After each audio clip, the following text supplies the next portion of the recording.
Today's show is sponsored by Indie Film Hustle's Filmmaker Process.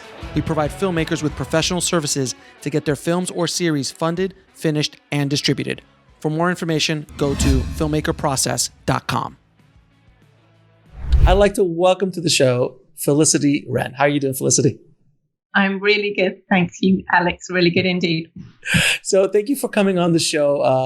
I've been a big fan of what you guys do over at ICA for a long time. And I thought it would be appropriate to have you come on the show to talk about marketing, because it's something that writers generally don't think about, career building and how to actually try to pitch your story, how to get through all these gatekeepers, all these kind of things. So I want to kind of do a little bit of a deep dive into marketing, because it is unfortunately a necessity in today's world. You just can't write the great American screenplay and hope that the gods from Mount Hollywood show up and you're like, you now shall write.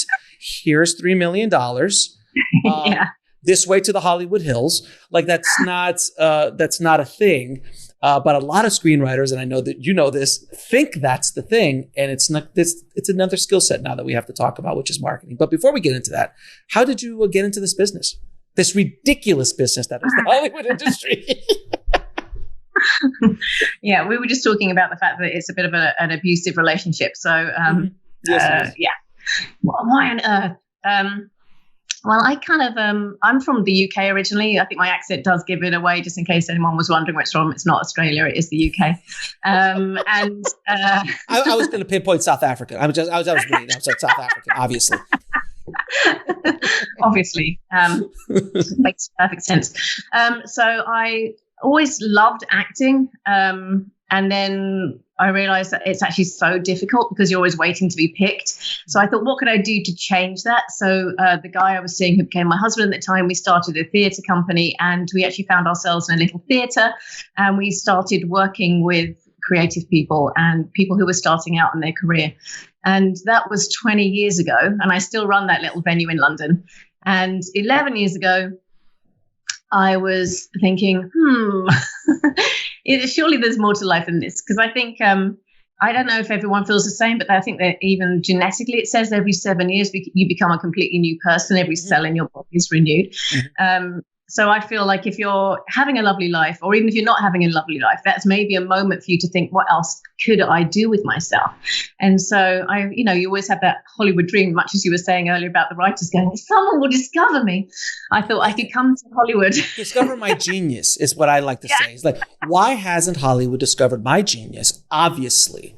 And why hasn't Kevin Feige called me up to direct the next Avengers? I don't understand. Can you explain it to me, Felicity? But the reason is you do need to be there. It's one of those things to kind of like, oh, not so much anymore, but it used to feel like that. So I thought, well, Hollywood, just really needs a female British actress who looks a bit like Meryl Streep's daughter that she didn't have, who hasn't had any work done. So that's my thinking. Of course, very sensible. Obviously. Not at all unrealistic. Sure. So, and the thing is, isn't it funny? Because we were talking about the pecking order of abuse in Hollywood, and actors get the worst of the stick. They have no control. They're commodities in the process. Writers are right next door to them. They have slight bit more power and control. And then probably directors, filmmakers, and then all the technical aspects of things. But I mean, and this is something I've said before on the show is, to get into this business, you have to be a slightly bit insane, because it is not a business that makes any sense of any sort whatsoever. I've been in the business world and I've been in the film industry, and this is the only business in the world where you could spend $5 million and have a worthless product at the end of it. I mean, am I wrong? Like you can spend $5 million overselling, overbuilding a house with marble and this, and it's in the wrong neighborhood, in the wrong location. Yet you still have a house with some value. Might not be the full value of what you spent, but there's value there. You literally can have something that is worthless and spend $5 million if you don't know what you're doing in this business. And how it's insane. And and by the way, you can't even tell what money you get. If you put $5 million in, you're like, I think we're going to get 5 to 10 back. Maybe. What world is that a business? It's not a business. And the thing about that, I always feel as well, if you kind of were in the business world, you can think, I'm going to start at the beginning. I'm going to serve my apprenticeship. I'm going to work my way up, and someone's going to notice how good I am. And I've been here for 10 years, and then it's going to mean something. And it's like, it doesn't, none of those rules apply. I think there is a kind of sense that maybe for an actor, you don't have to audition anymore. Although Viola Davis was talking about the fact that she still had to. I think that's changed a bit with recently, but it was disgusting that she used to. There's racism in effect right there. Jesus Christ, of course. But I mean, but at least here, even if you're doing really well and you're thinking, okay, I'm doing really great. If you do a bum project, then you go to movie jail and you're back where you started. It's insane. The old joke is, how do you make millions in the film industry? You start with billions. So, oh my God! But it's the truth. How do you make millions in the business? You start with billions. But it's true. I mean, and I'm kind of spotlighting and poking fun of our industry because it's insane. Obviously, someone's making money. Generally, it's not the artist, and that's a whole other conversation. Generally, it's not the artist, but there is a business somewhat in there. But at the independent level and things like that, it's so hard to generate any real revenue, especially in today's marketplace. And for screenwriters trying to sell a script, I mean, when I was coming up in the 90s, we were still in the boom of the spec script. It was kind of tailing off the spec script boom of the 80s, where Shane Black and Joe Esterhaus, they were like getting, I think I read somewhere Joe Esterhaus made $20 million on films that never were produced. Never were produced. I mean, he did produce he did a couple really good movies. Yeah. Yeah. Don't get me wrong. It wasn't like an anomaly. He was a really good writer, and still is a really good writer. But that was kind of tailing off in the 90s, and there wasn't nearly as much competition, and there wasn't nearly as much information about. I mean, I think, when did Sid Field's book come out? Like, oh my God, does that Save the Cat? No. Sid Field's was basically the first book on like screen format. It was all about screenwriting format. I think it was in the 90s. I think it was in the mid 90s. I know Save the Cat came out in the late 90s, but there wasn't. Yeah, there wasn't a lot of information yet, so the competition wasn't as fierce. But today, everybody's a screenwriter. Everyone's a director. Because there's so much more information about our industry. So, I mean, how do we cut through as a writer in today's world, in your opinion? Well, you have to know your voice. I think that's the thing, is like, more than anything, is you have to really kind of like drill into, obviously, it worked really well for me being Meryl Streep's daughter. She didn't realize she had. That's my benefit. But I think really understanding what you bring to a piece of work, to your work, to the industry, and really then making the most of that and using everything that you have, so that you can understand that. If there's a big push right now for Latina writers, then if you're Latina, go for it. Don't go like, I want to be seen just because my writing is just like this. No, absolutely. Just use everything you can. I think it's to start with the very beginning, understanding yourself, looking at the movies that touch you. Why do they touch you? What is it about them? What the stories they keep telling will probably tell you a lot about your own pressure points. Because I feel like writing itself is really therapy, isn't it? I mean, that's what writers are doing. They're just working out what's going on inside them on the page.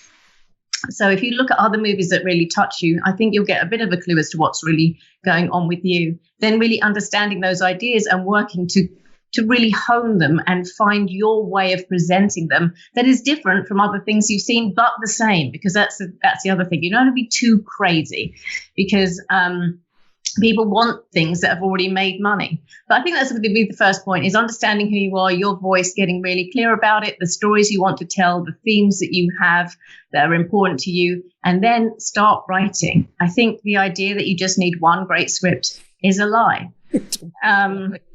I know this.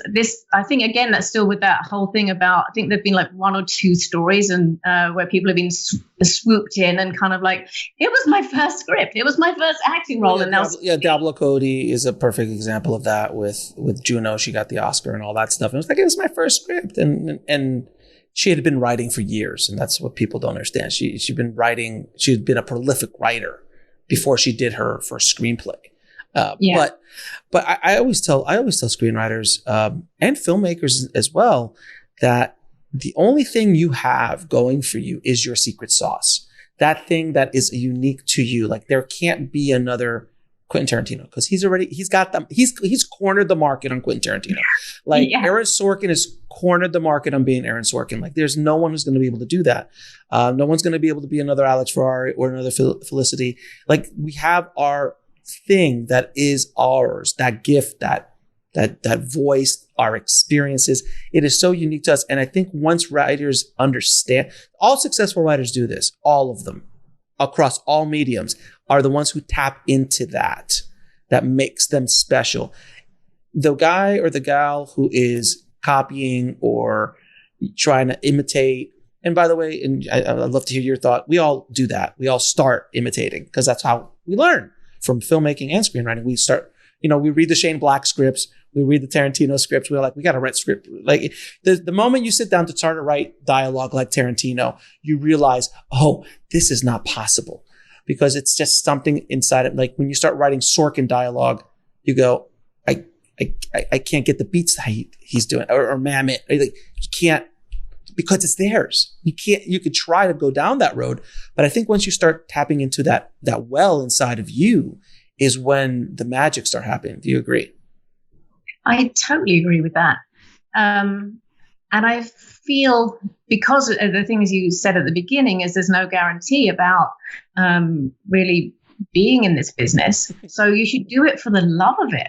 So if you really love sitting down, writing, getting these stories out, thinking about your characters, exploring where they might go, then at least you'll have the pleasure of that, regardless of what happens. I mean, of course, you want something to happen and you aspire for that. And there are things you can do to put yourself out there so that more people know about you. I think you have to be brave, understand what your ideas are, and then don't be afraid to share them because actually people want to hear about you.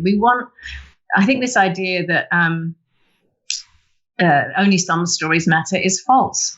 All stories matter. We're all human beings on this planet trying to get through, trying to make ends meet, trying to cope with heartbreak and joy, all the gamut of emotions.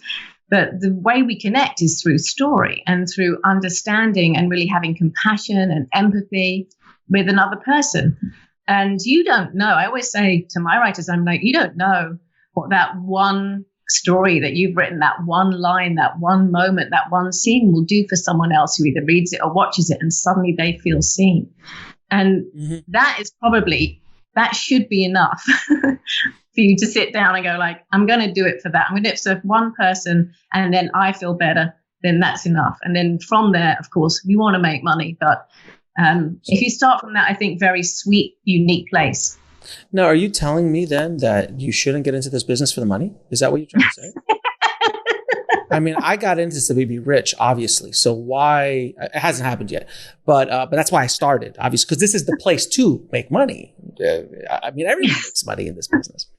I kid, but it's the truth. So many writers and filmmakers come into this business like, I'm going to be rich. It's like, hey, he's going to be raining Benjamins all day because you read the stories and you hear the press that Hollywood does. I've always said that Hollywood's extremely good at the sizzle, but sucks at the steak. And they sell the Hollywood dream so beautiful. They've been selling the Hollywood dream since the 1920s. Since Chaplin jumped out, or the Keystone Cops were running around, they were selling the Hollywood dream. And I always tell people who haven't been to LA, I go, the perfect example or analogy for Hollywood is this. It's the Oscars. When you go down to Hollywood Boulevard on Oscar night, my God, it looks amazing, doesn't it? Oh, it looks great on television. It's great. Then your family flies into LA and they're like, hey, I want to go down to Hollywood Boulevard at the Chinese Theater. I'm like, you don't want to do that. No, it's great. No, it's great. I want to go see it. I'm like, you don't want to do that. So I did the same thing when I first got here with a friend of mine who lived here before I moved here. And I went to downtown and I went to Hollywood Boulevard and we parked where Madame Tussauds is now. That was an empty parking lot back then. And I parked, and the moment we got out, there was a woman who walked by and she's just like, welcome to Hollywood. And she lifted up and flashed us. And I was like, my wife and I were just like, wow. And my friend goes, welcome to Hollywood. And we walked down the street and my wife was clinching to me because it was not, I'm like, oh my, and the farther you will get away from the Dolby theater, it gets shadier and shadier and shadier. And that is it looks almost like a cesspool other than that little block. Am I wrong? I mean, and that's a perfect analogy for Hollywood because it shows you on the screen, it's so pretty. But the second the show is over, they pull up the red carpet and it's like needles in the in the gutters. It's insane. Yeah, that corner is particularly ugly as well when the red carpet has gone. But it literally from above, when you've got the seats down and you can't see the street, there is absolutely nothing there. And then you're just accosted by people out of work, poor actors dressed as Disney characters trying to take their photo with you. And then it just gets further down to it's really stripper attire. Yes. The shops further down. But it is the absolute opposite of what you think. There is no paved with gold in Hollywood. That is not true. It's a boulevard of broken dreams. That's damn sure. I mean, and it's as cliche as that is. Once you're here, I've been here for over a decade. And when I got here, the streets were paved for gold for me. I was like, oh my God, look, there's Warner Brothers. Oh, look, there's Disney. Oh, look, there's a post house. I was so excited just to be in the business. About a year or two in, you're just like, oh, yeah, this is the reality. Okay, this is how this game is played now. But at first you don't. And that's one of the reasons why I even do what I do is because I want to warn people trying to get into this business. Look, I'm not saying don't follow your dreams, but you got to be prepared for what's coming. And most people aren't. Most people are not prepared for that. I always say people, the punch. We're all going to get punched. We all get punched throughout our careers, no matter who you are. If you're Steven Spielberg, we all get punched by this business. And occasionally you learn how to avoid the punch. You learn how to duck. You learn how to take the hit a little bit easier. But if you don't know that there's a fight, you're going to get knocked out in the first one. So how many writers have you run into who the first time that punch comes, whatever that punch might be, they're out for the count and they just like, I'm out. I don't want to do this because they weren't prepared for it. Well, I think as well as so many things can be disappointing. And especially if you're a writer, a baby writer, or someone that's doing it as a second career, we have a lot of that. Then you were used to a certain set of rules. If you're a baby writer, then you've just come from school or college and everything's been pretty easy until that point, And if you're a second career, then they had those rules again that you could work hard enough and people would understand and you would get somewhere. Whereas it's just not like that here. So people promise you things and then they don't do what they say they're going to do. And so you have to understand that you can, it's a weird thing though, because I do still think you need to celebrate all the time to keep your morale up. So the fact is that someone says, I want to option your project. You should be like, whoa, you should literally like run around your front room. You should call all your friends. You should, if you drink, have a beer. If you don't drink, have a liqueur. This is not an advert for liqueur. Do something to go like, oh my goodness, this is amazing. Someone has realized my work, seen it and liked it, and that's wonderful. And then just get back to work.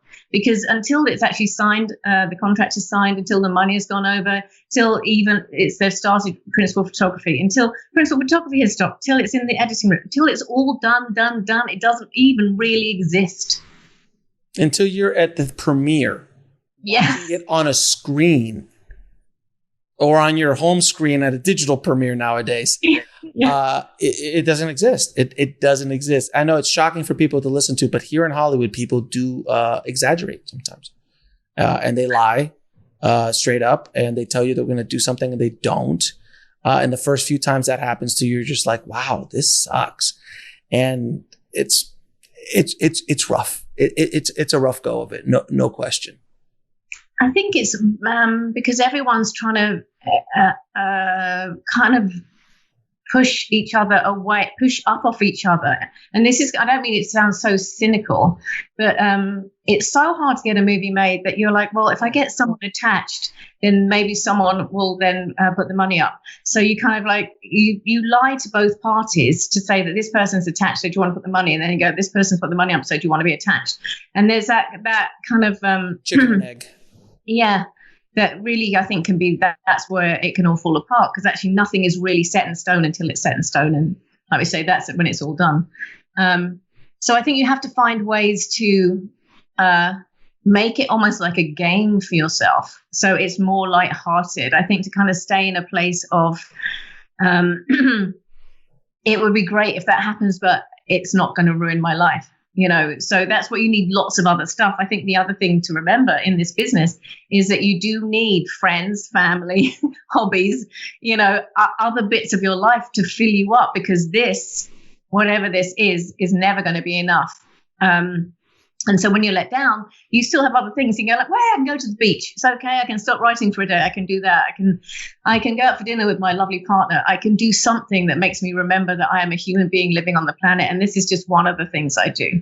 However, you have to have a passion for it, but it is still one of the things you do. That was the biggest mistake. One of the biggest mistakes I made coming up is that my entire identity was associated with being a filmmaker and being a director. Like that was my whole life. And to a certain extent, you have to kind of be that obsessive, especially at the beginning. You have to be.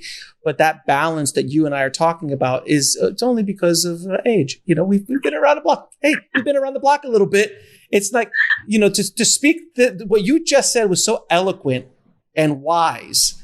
I don't hear 20-year-olds speaking like that, generally speaking. I mean, it happens every once in a while, but very rarely.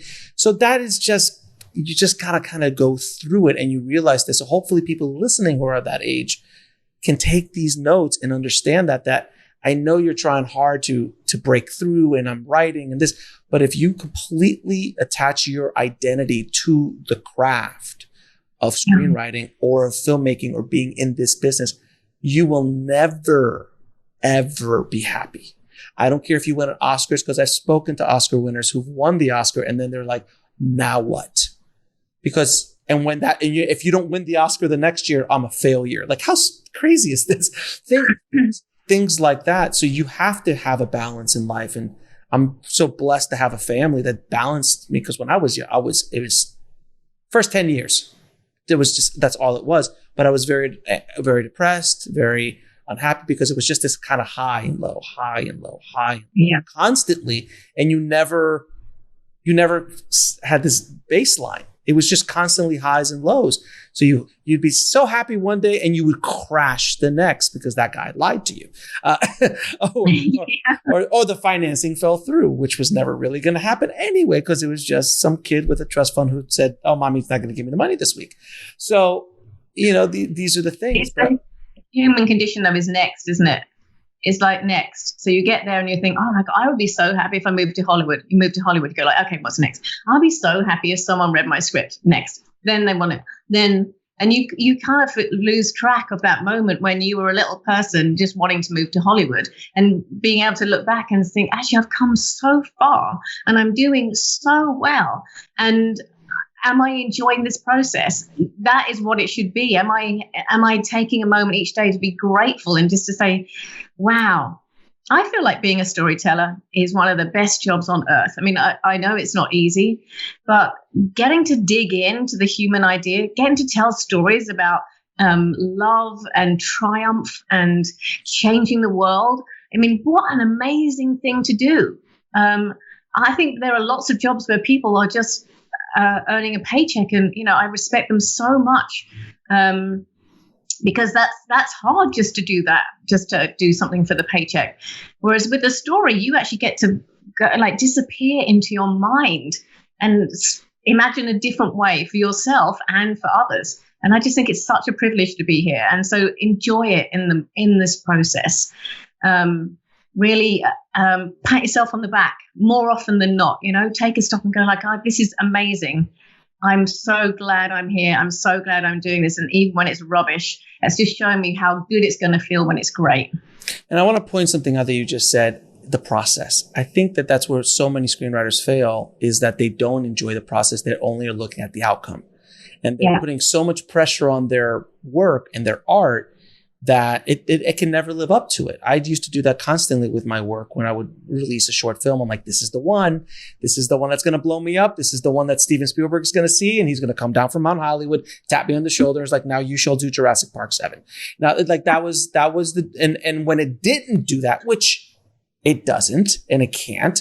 And the people, and I've spoken to the people that has happened to, by the way, and every one of them never expected that, nor never thought it was going to happen. They're like, I was just making a short film. And all of a sudden, someone from Hollywood showed up and they're like, hey, do you want to make the feature version of that? And here's a couple million. Like, literally that conversation. They never said, oh, this is the thing that's going to blow me up. No one ever said that. One of the famous mythical stories is El Mariachi, which is Robert Rodriguez's, and people still talk about that movie as the, like, well, he did a movie for $7,000, and we can get into all that another time. But he was making that movie, and everyone was like, oh, he was making that movie to get found. No, he was making that movie for the Spanish VHS market, and happened to drop it off at an agent's, a friend of his who worked as the assistant to an agent. That agent happened to be the biggest directing agent in Hollywood. He saw it, but it wasn't. And when he were going to release El Mariachi, he's like, no. Give me the money to remake it. I don't want to. I was just playing. I don't want people to see this. And that was the thing. So writers have to understand that as well, that you have to enjoy the process. And the moment that I started to enjoy writing or enjoy what I do on a daily basis and never put an outcome towards it, I became so much happier.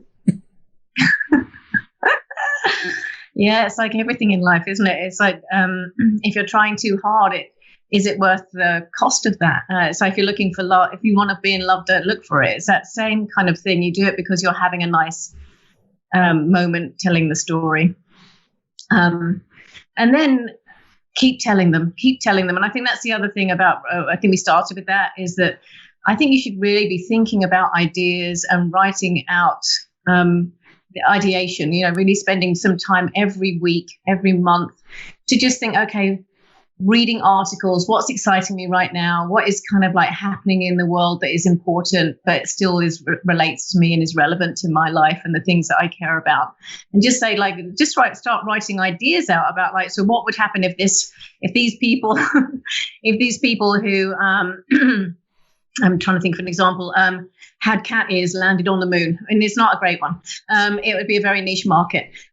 But start thinking about what ifs and ideas and stuff like that. So you're always trying to generate new ideas that are relevant to what's happening socially right now, and that are also kind of still touch who you are, so that you're not stuck as well on just the grind of this one script that maybe you're working on that you're madly in love with, but might need a little bit of time away. It doesn't mean to say that you get writing on 15 things at once, but be focused on the scripts you're writing on, but then take some time to write some other ideas, so that if you are ever in pitching this fabulous script that you're in love with and they ask you what else you have, then you have 10, 15 other ideas ready to go that they can talk to you about. Because as we know, even if they're only going to buy one of the scripts from you, they're actually buying you, the writer, rather than just the script. And so you want to show that you're that kind of writer that's full of ideas and really can be flexible and move with them. And if they start talking, you can start riffing back. And, they want to, it's like a marriage. You're going to get in bed with them for a long time if they take your script and let you start to make it. I was talking to a screenwriter the other day, a very successful screenwriter, and he's like, when I went to pitch, this is what I did. I would have the 8-minute pitch for my big script that I loved. And then they would go, that's great. What do you have? What else do you have? Then he would go into a 2-minute pitch for another script he had. And he was like, boom, boom, boom, boom. He goes, yeah, that's great. What else do you have? Then he does this thumbnail 20-second pitch. They're like, that's the one. And you just never know. He's like, all right, that's the one you want to buy? Okay, we'll sell you that one. So you have to have multiple things. And I always tell screenwriters as well that if you're working on a script for 2-3 years and it's just one script and that's the only thing you're writing on, you are not a professional. You're a hobbyist at that point. You're not a professional. Professional writers write and write a lot and have multiple scripts. I know you don't have to have multiple scripts going at the same time, though I find it to be helpful to be jump back and forth, sometimes maybe between 2 or 3, maybe. Yeah. Not 15, but 2 or 3. But you should always have product and ideas. So you need to walk into meetings with minimum of 3 ideas or scripts ready to rock and roll, if not 5 or 6. And you're really not going to be any good at writing until you're probably into your 4th, 5th, 6th, 7th, if not 20th screenplay, unless you're a prodigy, and they do come, but that's the outlier, and you can't really. Hey, well, Quentin Tarantino, I'm like, stop it, stop right there, stop. Well, Aaron Sorkin, stop. Don't put your name in the same sentence with them, because they're a different level than you are, and it's not better or worse. It's just at a different place in their career than you are, and the kind of talent. It's like, well, Mozart started. Look, no, like I picked up the piano. Well, Mozart was 7. I'm like, really, he was 7. Really? Are you comparing yourself to one of the greatest geniuses of all time? But that's the insanity of screenwriters and filmmakers. I know. The good news is you can get better at it. Yes. The good news is that you can get better at it, and that actually it's not as ageist as other bits of the profession. So you can get better, and it doesn't matter how old you are in the same way, unless they're looking. I was talking to someone the other day, a millennial. Actually, no, she's probably the younger than that. She's probably 22. They're not millennials anymore, are they? No, they're the new. I forgot the new. Yeah, it's not even millennials. I don't know what that new generation is. The new one. Anyway, the new one. We're so old. We are so old, Felicity. We are ancient. We are dating ourselves. Let's just go watch some. Let's go to Blockbuster, rent a VHS, and just watch a movie tonight. I mean, seriously, we're that old. She was talking to me about dialogue, and she was like, "Oh God, all these millennials writing this dialogue for our generation," and I was like, "Eek!" I mean, because I was like. Wow! Oh, jeez, that hurt me. Stabbed me in the heart. Ah! I mean, just like, oh gosh. And I was like, yeah. So then I think you've got to. She's a writer too, so I was like, then you need to get out there and actually, all these people in rooms need to be going, like, who are hiring for rooms need to be going, okay, I need to find me some baby writers, because we think we know how people are speaking and they're not speaking that way. So let's actually get some authenticity in the room. And I think that's something I've really enjoyed this year.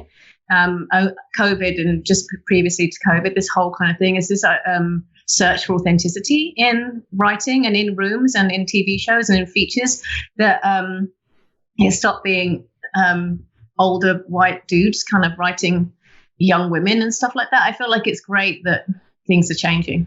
Yeah, no, there's no question, and you're starting to see more and more diversity in movies and television shows, and it's not that the old white guy story is not good. It's just that's all we had. We need to have other points of view, because that's not the country we live in, and having those other points of view are fantastic, and I'm really glad that that's happening now, and giving opportunities to. I mean, being a screenwriter in the 90s. Unless you're a white dude, it was rough. I remember coming up as a Latino in Miami, and they said if you direct a Spanish commercial, they won't allow you to do English language anymore, because I would then be put in the box of he's a Latino director, does Latin American or Latino commercials. Because God forbid, if I can aim a camera at a Spanish-speaking person, I can't aim a camera at an English-speaking person, or I don't even get me started on that whole world. But that was the fear. And I had done some Spanish commercials, and I'm like, I can't put them on my reel, because I would get ousted from the room. It was just insane. It was insane. I feel like time. I'm glad that the multi-hyphen has become a thing, though. I think that has become, it didn't used to be. And I think everyone was very much more, if you're an actor, you're an actor. If you're a writer, you're a writer. If you're a filmmaker, you're a filmmaker. You're a director. You weren't allowed to do all those things. It's like you're almost being greedy. Whereas now actually they want you to do those things. But it also means that you have to, as a screenwriter or a filmmaker or anyone in this industry, treat yourself like a business. You are a business person. And I've been talking to people recently, and I think even going so far as to become a producer yourself as a screenwriter, so you can hire yourself as a producer for scripts if they're going to get made by somebody, so that you can be fired off the script as a screenwriter, but that you're still on in some capacity as a producer is something to think of. So everything you're doing now when you're trying to get your script out there, think of it as a business person, not as a creative. And that's why you kind of need your head split down the middle, I would say, and I'm sure you would agree, is that half is business and half is creative, because this business half has to be making the deals, learning how to build a pitch deck, being good on the phone, selling something, learning on what looks like. That is the business side, and the other creative side still has to go like, I'm going to tell this amazing story about things I love. It's like the two halves. Well, like I always say, there's the word show and the word business, and the word business has twice as many letters as the word show. And there's a reason. Yes, it does. One needs the other, but without the money, there ain't no show. Because they'll put on a show. It could suck, but they'll put on a show. But the money is what really is going. Now, I was talking to somebody the other day about branding, and they were a screenwriting team, and a very successful screenwriting team from the 80s and 90s. And I was talking to them, and they were saying that they branded themselves in town as the rewrite guys. They would be known as the guys who would come in to troubled projects and rewrite these projects, and in specific genres. So they did romantic comedies and action, which was weird. It was like so they would add a little bit of comedy to action projects and things like that. And I think as a screenwriter, even at a certain level, you need to think about branding yourself in the business, because the business wants to throw you in a box. They need to throw you in a box for their small minds to be able to deal with you, because there's just so many things. If you do everything, I don't know where to put you. So you need to kind of find a niche at the beginning. You could venture out later, but at the beginning you need to find a niche and focus on that niche and become a brand on that. And it could be you're the dialogue person. I can do rewrites. I'm really good at, subplots. There's things as far as getting work, not selling the $1 million spec, working as a writer. I think that's so powerful, because every major screenwriter you could think of, they had their niche. I mean, Quentin was rewriting Crimson Tide, and you can tell the scene that he rewrote because it's so clearly him. Because Denzel Washington in a nuclear sub is talking about Silver Surfer.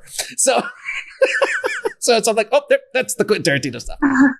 But he was brought in to punch up dialogue when he was starting out. Because that was his brand. Would you agree about branding, and how do screenwriters, if you agree, brand themselves in the business?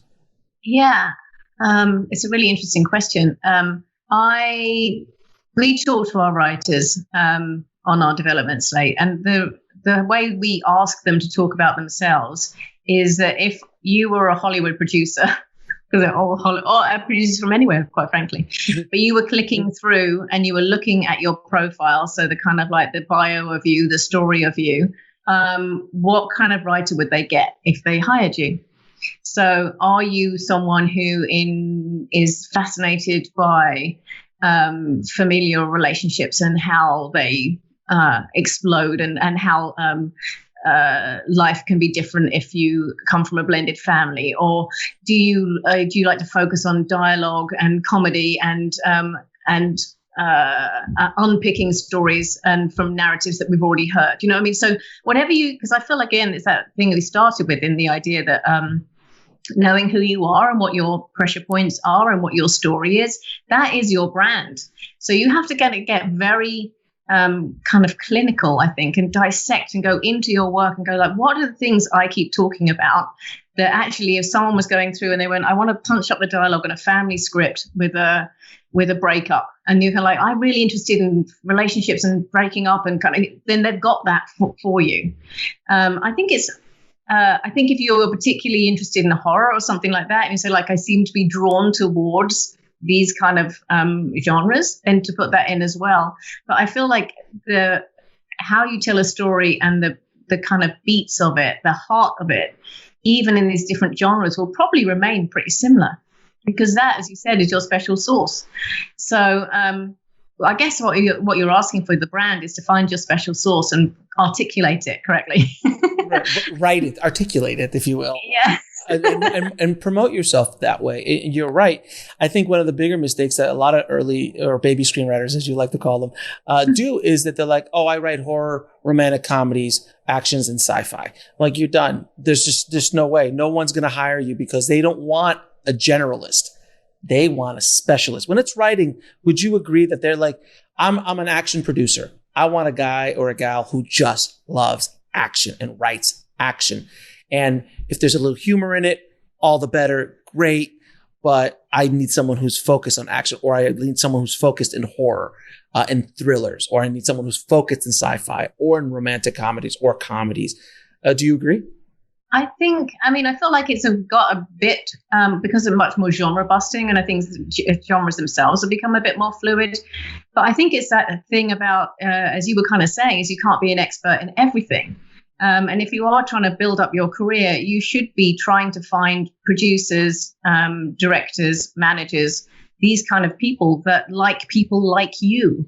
So, in a way, you want to kind of work out what your voice is, what your brand is, so that then you can be very targeted in your approach if you are thinking about producers you'd like to work with or that might like to work with you. So what do you have in your portfolio that is like work that they have produced? And then see if you can find a way to get to them. I mean, it's always trying to find kind of roads in, but that, I think, helps you decide who your brand is and what your brand is, and then where you can target your approach.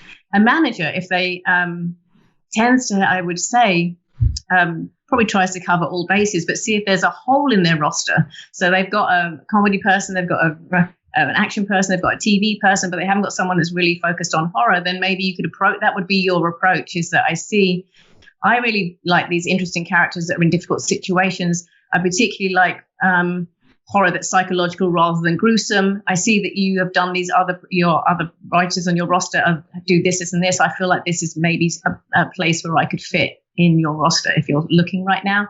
So I think branding will help you across the board in your sales pitch. Can you also now myth bust this concept that all I need is an agent and my life is going to be better? All I need is a manager to sell me, and then they will see my genius and the millions will roll in. Can you please bust this myth for anyone listening?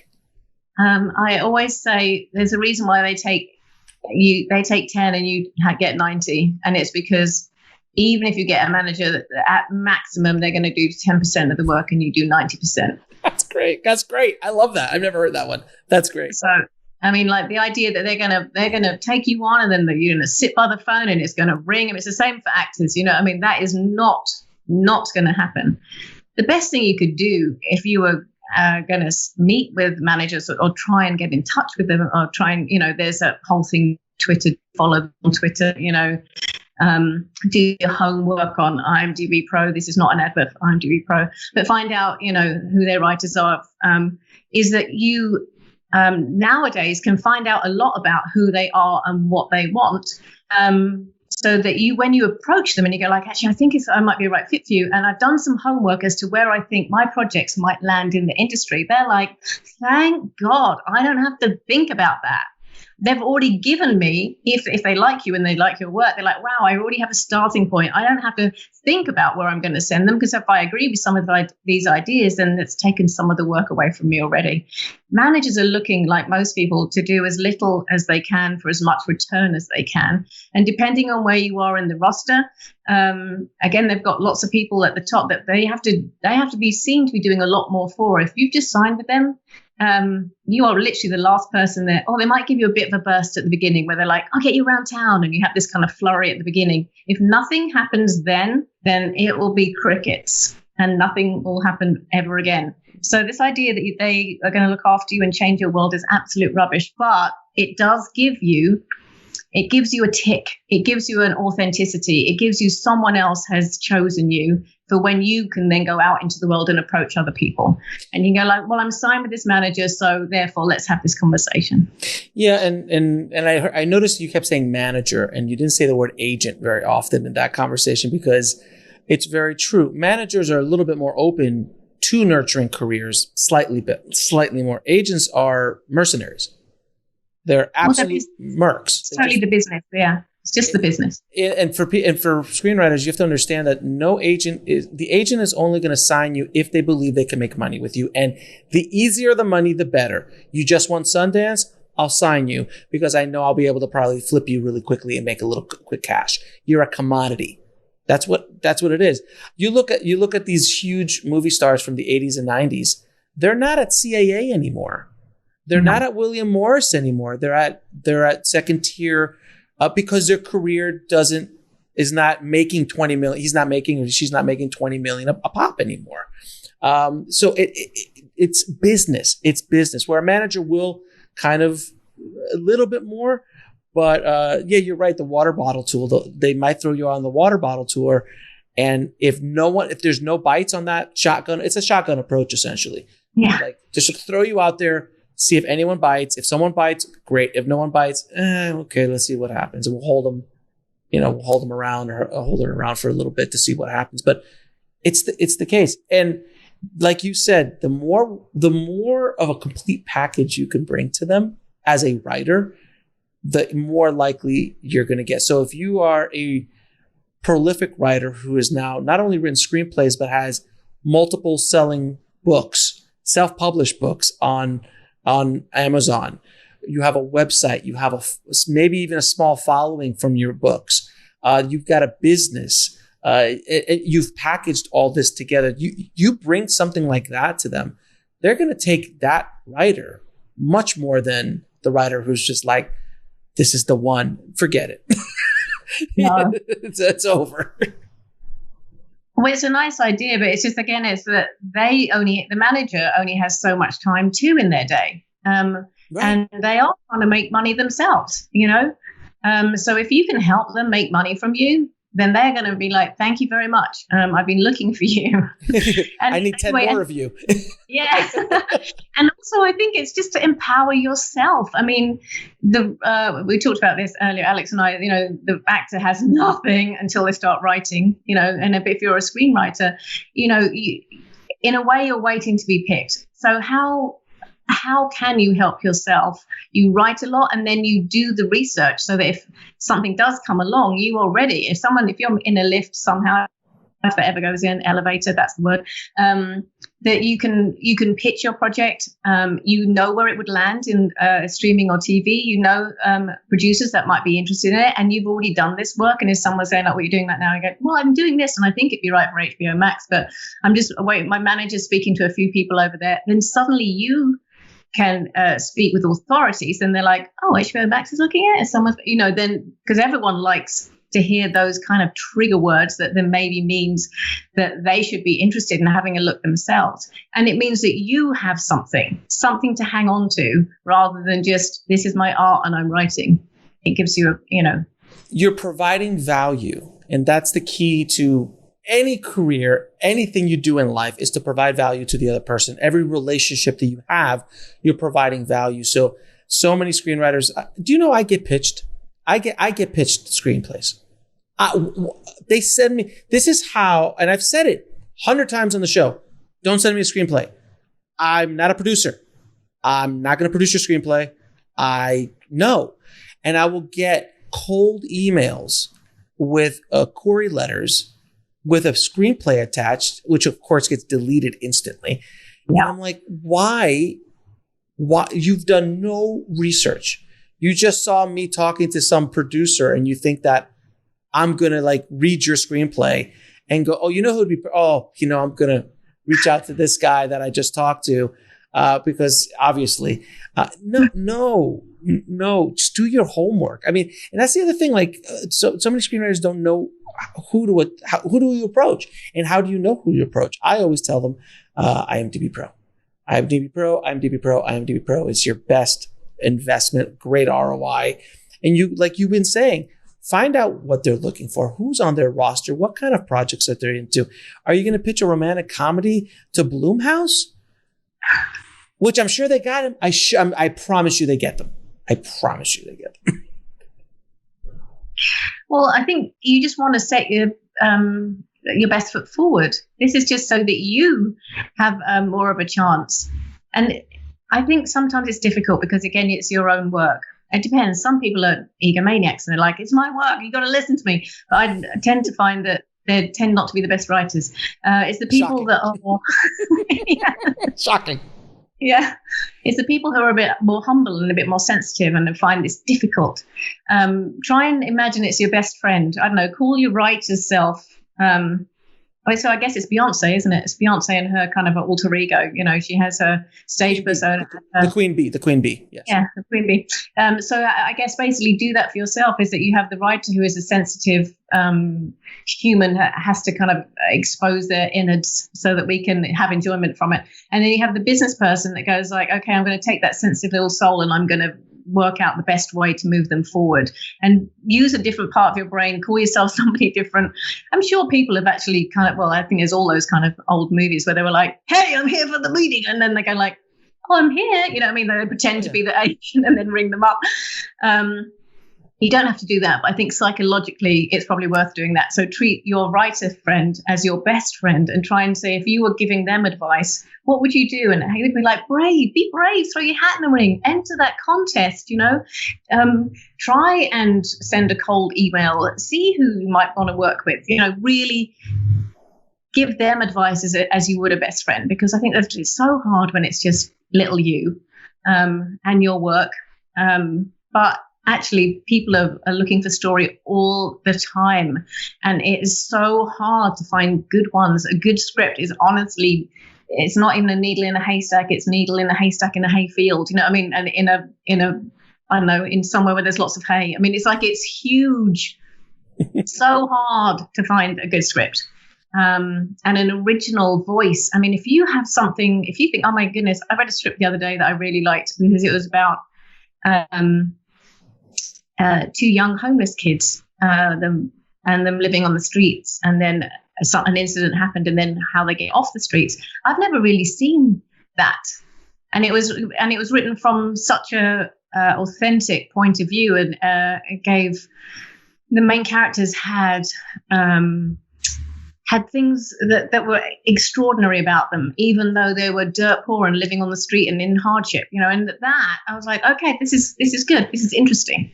So whatever your story is, your uniqueness, that point of view, if you have something original, honestly, someone will want to read it and will want to make it. And I think you mentioned this a little earlier in our conversation in regards to the pressure that you put on art, but like the all I need is this, and then this will happen, kind of thing. Like, I just need to win the nickels, and I just need to get an agent, or I just need Steven Spielberg or Chris Nolan to see my work, and they'll come on and shepherd me through, and you know, these kind of things. And I think screenwriters as well as filmmakers need to break apart from that. You gotta get out of that mindset, because it is all about the process and enjoying the process and enjoying the road. Because this is going to be a painful look. You've chosen a very interesting career path as a screenwriter. It is wonderful. It is beautiful. You get the privilege to tell stories, but it is not an easy path for any writing. Writing has never been easy. For when it was Charles Dickens, Shakespeare had a rough go of it. You know, he wasn't considered Shakespeare when he was writing. You know, he was just another dude trying to get a play off the ground. You know, so.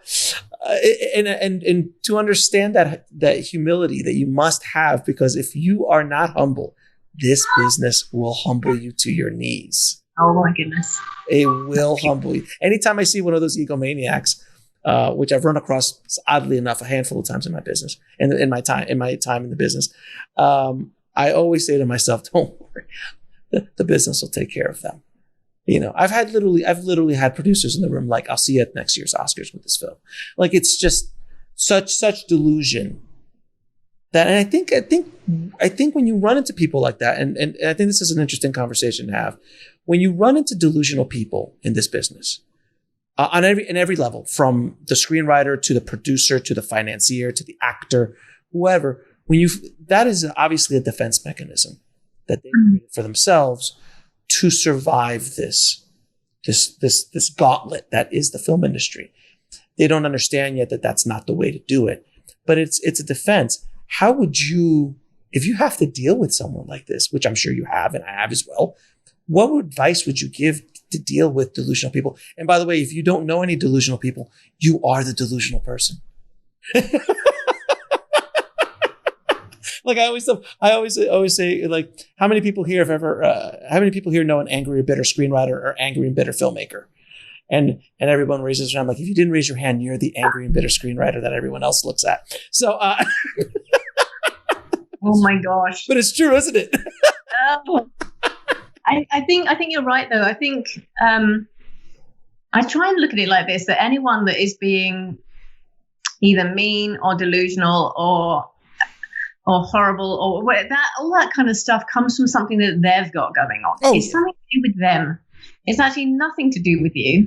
And the fact that you're at the kind of like, I don't know, receiving the blunt stick of it, and them behaving so badly, I think it's just to try and remove yourself from that situation and get to what they are really angry about or delusional about, or so you kind of try and undercut and keep asking questions. So you kind of go like, so is it this? Do you know what I mean? So you kind of like, so you've got the money. So where is the money coming from? Okay, so is it in the bank? Do you know what I mean? So you keep asking questions that kind of unpeel the kind of the delusion. I think not in a mean way, but just in a kind of like, so I don't understand. It's like, it's really kind of getting to the truth of it. Because if you ask for the truth and ask enough questions, I think you can then kind of like, they'll either go like, oh, or they'll like admit something, or they'll kind of storm out, and then, and then it's kind of God anyway, isn't it? But I think remaining in your own strength, so not kind of getting caught up in what they've got going on. So like, does that seem real to you? If it's the same thing, isn't it? If a deal seems too good to be true, it is. Now, so with that said, I'm going to tell you a story really quickly.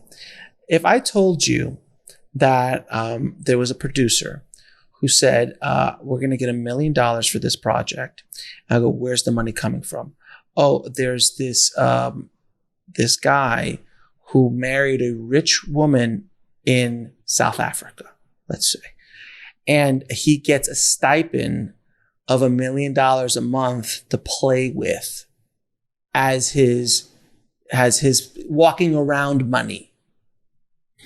And $1 million is no big deal. And he really just wants to be part of the filmmaking process, give him a part in the movie, a small little cameo. He wants to go to the red carpet, all this kind of stuff. And the director's a first-time director. The cinematographer has never shot a feature. And we will probably have a couple of real actors involved, like faces and maybe even an Oscar nominee. Do you believe that thing happened? I hope it did, because it sounds amazing. But oh my God, what an amazing group of things to happen all in one go. Did it happen? Yes. Oh my God. I wasn't the director, and I won't say any more about the project because I don't want to bring the project out, but it is in my past. I was part of the project in a small capacity. That's exactly how it happened. Was it good? No, no, nothing in that conversation stated that it was going to be good. No, but I mean, again, I'm hopeful. It seems like a dream come true. I wondered if somehow it then blossomed into an Oscar winning. No, nothing. No, it was a complete and utter disaster. The only thing that held it together was the cast, and it was also at a different time period. It was, I think, I'm not going to say the dates, but it was at a time period where it was easier to sell international based on talent. Nowadays, it's not as easy.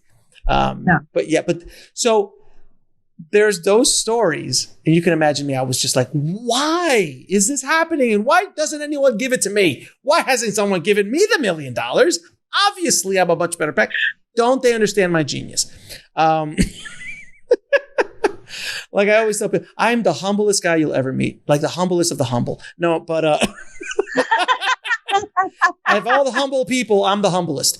But I'm the best at being humble. I'm the best at being humble. Number one. best of everybody else. It's ridiculous. But so you see things like that. And I worked a lot in the post-production business. So I would see these stories come in and it would get me so angry. I was an angry and bitter filmmaker for so long. Oh my God, so long. And I know in the screenwriting world as well, you see these projects get done and you see these paydays and you're just like, why did that person get that? Why? But you can't look at things like that. You just got to go, you're on your path. You're on your journey and just keep going down. And I promise you something good will eventually happen if you do that. If you enjoy the process, you're winning right away. Exactly. You're already winning. And I always kind of think you can reframe everything. So like you can kind of go like, oh, why did they get that money? And you go, and it's so terrible. And you're like, well, this is inspiring me. So I can go like, they got that money and it's terrible and mine's going to be better than that. You know, I think everything that really annoys you, if you can take a minute to step back from it and just kind of flip it. I feel like you should do this in life anyway. Just try and flip it. Go like, oh, I didn't get that role. And I think it was Jennifer Aniston. She was up for an advert or something. And she was down to the last two, that, you know, that heavy pencil thing. And she was going, she didn't get it. And she was absolutely devastated because it was going to like be, I don't know, $5,000 because they used to pay, or maybe even $15,000 because they used to pay quite well back then. And she was going away filming and everything. And she didn't get it. And then she called in for the Friends interview.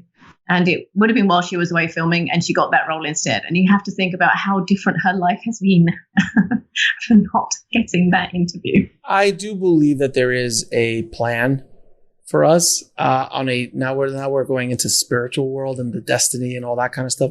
I think we do control our own destiny. I think we do definitely have to put the work in.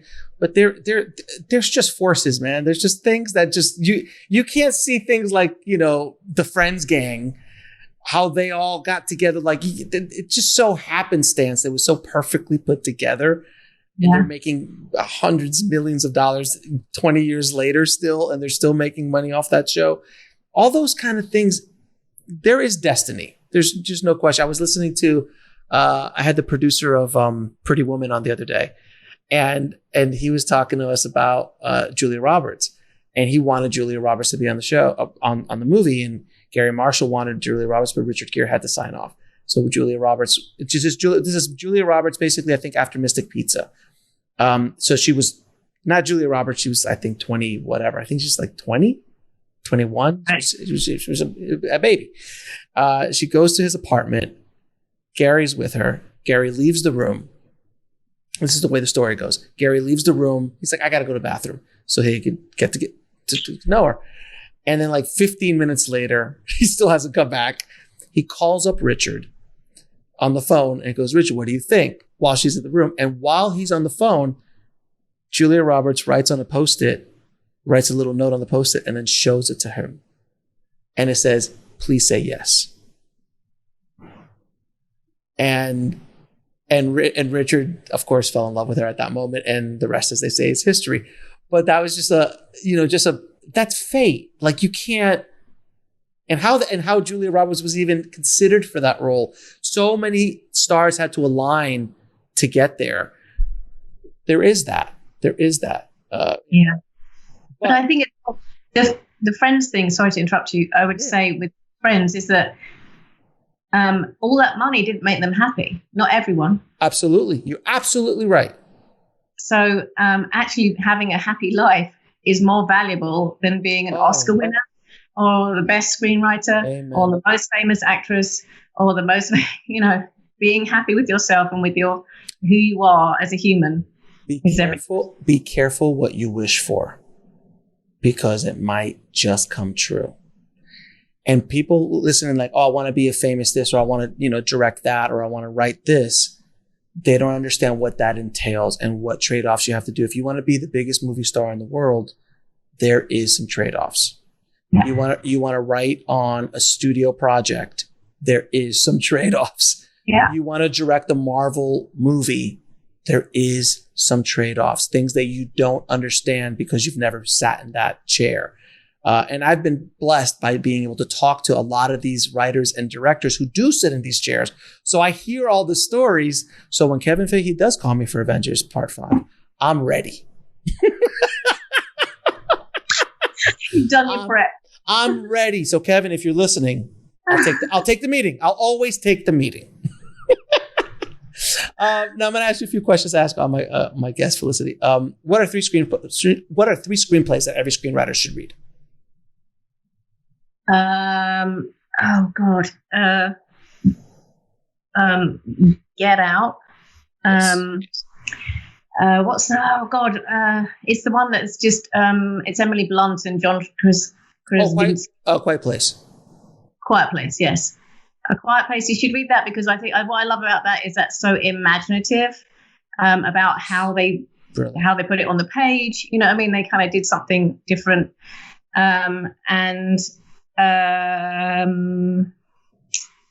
One of Jim Hart's ones, I would either go Dracula or Hook, one of those two. Jim, a friend of the show, Jim. And I think Hook, God, the stories of Hook and Dracula. Oh God, they're amazing. Yes, all great choices. Also, I wanted to kind of highlight what you guys do over at the ICA. So you're helping screenwriters as well as we are. And what are you doing? What are the resources you guys have for screenwriters? Can you talk a little bit about that?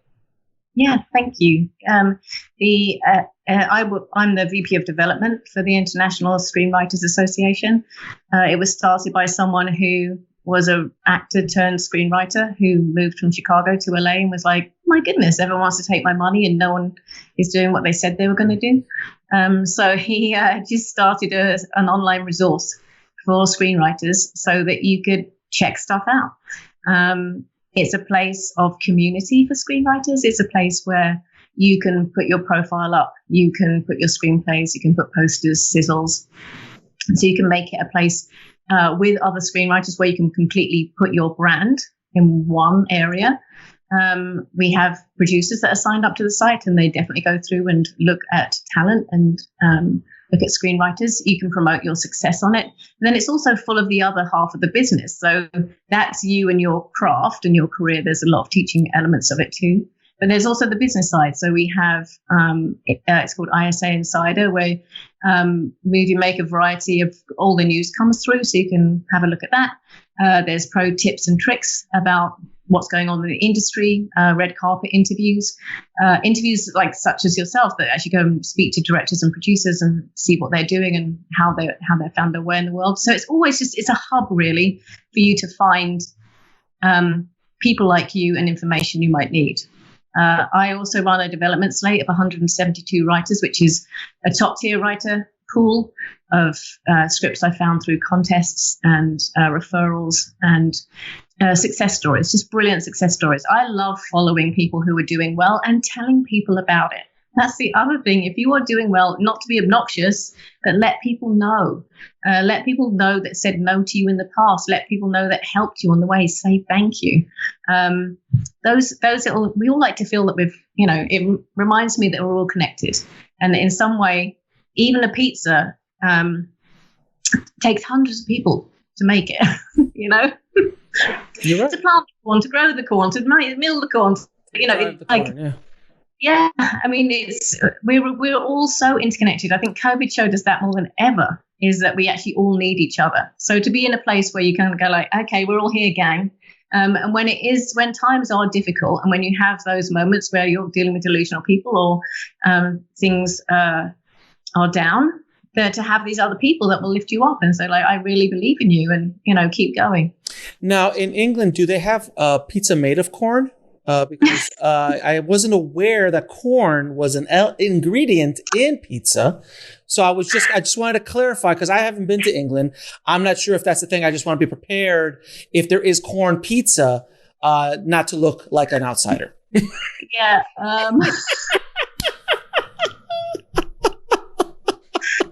I'm sorry. I couldn't let it go. What's flour made out of? I'm like, wheat. Oh, God damn it. Yeah, you're right. No, as you were talking, like, did she just say corn? I can't let that go. Grow the wheat. Don't grow the wheat. I'm talking about the tortilla pizzas that everyone. That's very LA. It's very LA. It's very LA with the tortilla pizzas. What advice would you give a screenwriter trying to break into the business today? Find your people. I think go on Facebook, join all the screenwriting groups, go on Twitter, go on Instagram, do all the social media stuff, and find all the people that are out there doing it. Hashtag screenwriter is massive on Twitter. You need to be following that. And from there, you will find lots of screenwriters and showrunners and producers, because they're all looking on there too. It became, again, an amazing, when the industry changed, it became a place for people to find each other. So, and I also think it's a place where you can celebrate. So if someone has got a new project out and you've seen that in the trades, because you're now reading the trades as part of your job, you can then congratulate them on Twitter or Facebook or wherever. And they do notice if you keep saying, and if you say something smart or if you're funny. The other thing to do in those Facebook groups is to help others, so that if someone says, I need a script reading or I need a log line looking at, be one of those people that offers advice that does help out, not to your own detriment, to avoid writing, but do it enough so that you're a person that's part of the community that's actually trying to make this stuff happen.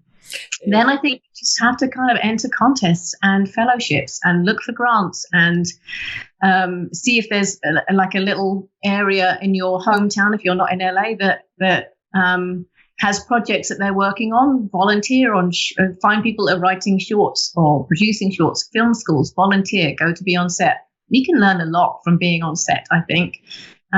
One, about how actors and directors work with each other with lines, but also just how the whole process is, so that you can be a better screenwriter. I think really immersing yourself in the job. Then read all the time, read other people's scripts, read scripts whilst watching the movie, see how much they changed it. If your TV is your thing, kind of get into TV scripts, and then start putting pitches together, start looking at pitch decks, thinking about, so you actually act as a producer for yourself. If you were going to create this, because it's probably in your mind, so then how can you put it on the page? What's the tone? Who would you have in it as your dream cast? Why now? Why you? Why you, this writer? Put that all in the pitch deck. Even if you never send it anywhere, which you should, but even if you don't, it means that you could talk about it more eloquently if someone asks you about it. Practice your pitches. Your 10 minutes ones, your 2-minute one, your 1-minute one, as Alex was saying about that. And keep learning. Don't give up. Persevere. Believe. And know that you have your own journey in this process. Don't compare yourself to anyone else. It's miserable and pointless. Yes, and bitter. The bitter screenwriter or the bitter filmmaker.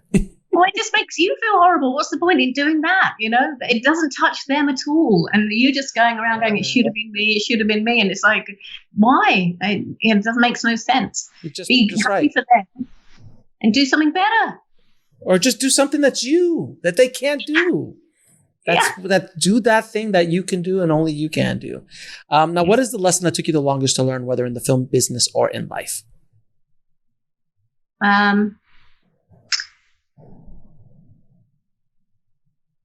Self-belief.